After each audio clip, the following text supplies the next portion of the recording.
All right, guys, so today we are going to start with mobilizing our thoracic.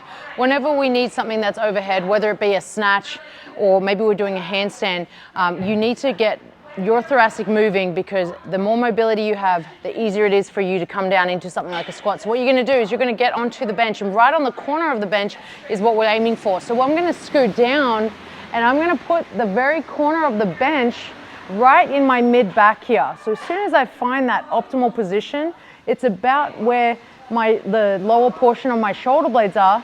And all I'm going to do is I'm going to reach my arms back up on the bench, and I'm going to take a big deep breath here, and I'm going to lower my hips down towards the floor on my out breath every single time. So once I'm here, I'm just going to hold this position for about 10 seconds, lift my hips up, scoot down just one vertebrae, and then I'm going to drop again right down into this position. You'll see me get lower and lower, and then I'll come up.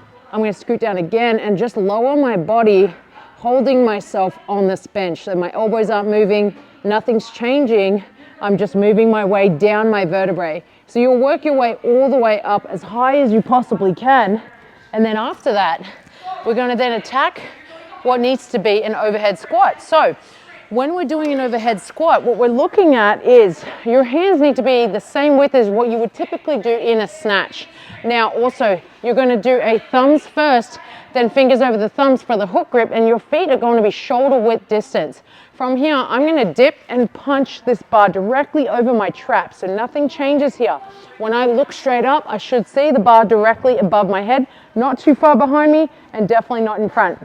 In this position, my elbows should be facing down towards the ground, and my armpits will be facing forward. So people internally rotate and they get into this position. You need to externally rotate, which means that your armpits should be facing forward. So as I descend here now, my butt is going down towards my heel, and then I'm coming all the way down below parallel, and I'm holding that bar hard above my head, and then I'll drive up out of it. So coming down, your butt goes down towards your heels, knees will come over the toes. I'm still bringing my armpits forward, and I drive straight up out of it.